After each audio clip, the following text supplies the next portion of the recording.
The United States Postal Service, a cornerstone of American life. From bustling cities to quiet rural towns, it connects us all. But on March 24, 2025, the institution was shaken.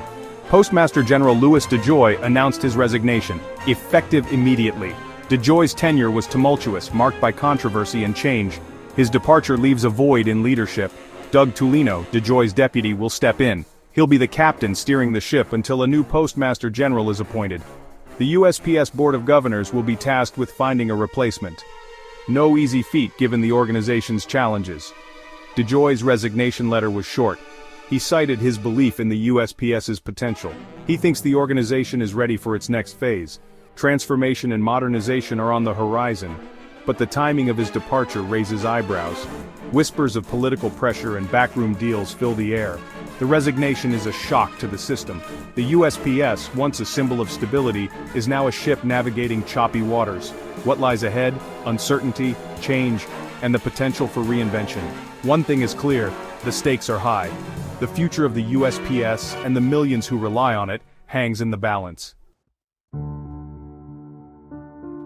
DeJoy's resignation didn't happen in a vacuum. It unfolded against a backdrop of political maneuvering. The Trump administration, never shy about its ambitions, has the USPS in its sights. Rumors swirl about their plans. One possibility? Bringing the USPS under the control of the Commerce Department. A move that would strip the agency of its independence. Critics are crying foul. They point to the Postal Reorganization Act of 1970. This act established the USPS as an independent entity. Trump's interest in the USPS goes beyond reorganization. He's hinted at privatization, selling off a national institution to the highest bidder. The implications are huge. Privatization could mean higher prices for consumers. It could also lead to cuts in service, particularly in rural areas. The very communities that rely on the USPS the most. The Trump administration's motives are unclear. Are they driven by a genuine desire to improve the USPS, or are there other forces at play?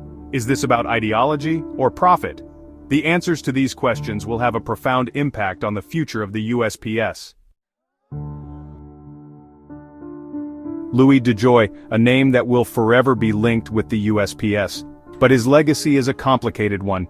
Appointed by a Republican-controlled board during the tumultuous Trump presidency, he was a lightning rod for controversy. DeJoy took the helm in the midst of a perfect storm. The COVID-19 pandemic was raging. Mail-in voting was surging, and the USPS, already grappling with financial challenges, was pushed to its limits. DeJoy's response? A radical plan. A 10-year reorganization plan aimed at cutting costs and improving efficiency. His plan was met with fierce resistance. Critics accused him of sabotaging the USPS. They pointed to slower delivery times, reduced hours, and the removal of mail sorting machines. The impact was undeniable.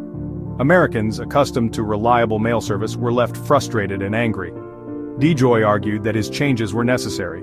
He insisted they were essential for the long-term survival of the USPS. But the damage was done. His tenure was marked by distrust and acrimony. Only time will tell if his reforms will ultimately strengthen the USPS or hasten its decline. With DeJoy's departure, the USPS is at a crossroads. The challenges are immense. The path forward is uncertain, but one thing is clear, the stakes are high. The USPS is more than just a mail carrier, it's a vital part of the American fabric. The next Postmaster General will inherit a daunting task. They'll need to navigate the political minefield. They'll need to address the agency's financial woes, and they'll need to restore public trust. No easy feat. There are glimmers of hope. Congress is considering legislation to shore up its finances, but the future of the USPS depends on more than just government action. It depends on the American people. Will we continue to support this vital institution? Will we demand that our elected officials invest in its future, or will we allow it to wither and die? The answers to these questions will determine more than just the fate of the USPS. They will reveal who we are as a nation.